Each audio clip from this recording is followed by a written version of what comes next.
রাতে ঢাকা অন্যরকম সৌন্দর্য থাকে, অন্যরকম সুন্দর থাকে। আমরা হচ্ছে প্রায় দোয়েল চত্বরের কাছাকাছি। রাস্তার পাশে অনেক নার্সারি আছে, নার্সারিতে বিভিন্ন ধরনের গাছ আছে আমরা দেখতে পাচ্ছি। এইভাবে বলতে হবে। আমি বলবো রাত্রিবেলা, আপনি বলবেন গাড়ির চাপ, আমি বলবো খুবই কম। ঢাকা শহরে যাত্রী, পল্টন, মানে আমি একটা আপনি একটা, এইভাবে বিশ্ববিদ্যালয়ে। হ্যাঁ, আমরা এখন কার্জন হলের সামনে আছি। আমরা কার্জন হলের সামনে আছি। দোয়েল চত্বর, আমরা দোয়েল চত্বর আছি।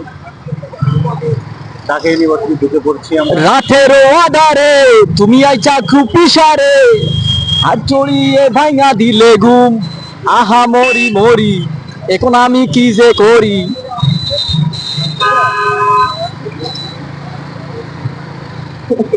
মহিলা উঠে যাচ্ছে, বুঝছেন বিষয়টা? হ্যাঁ, মহিলা বুঝছি তো। টাকাই রইছে, এইটা উইটা গেল গো।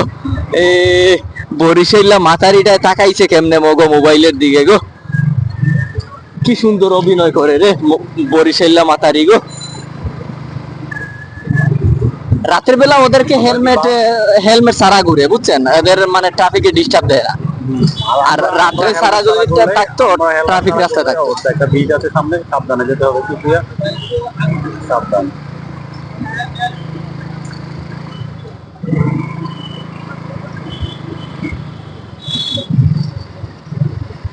আমরা ঢাকা মেডিকেল কলেজের এখানে এসে পড়েছি। আমাদের সামনে ঢাকা মেডিকেল কলেজ।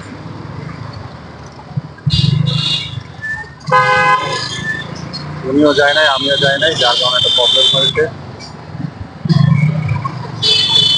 আমাদের থামতে হয়েছে। ঢাকায় মেডিকেল কলেজ, পাশেই হচ্ছে শহীদ মিনার। পাশেই শহীদ মিনার, আমরা শহীদ মিনার দেখতে পাচ্ছি ওই পাশে, আমার হাতের বাম পাশে ইন্ডিয়া ভিডিও করছে।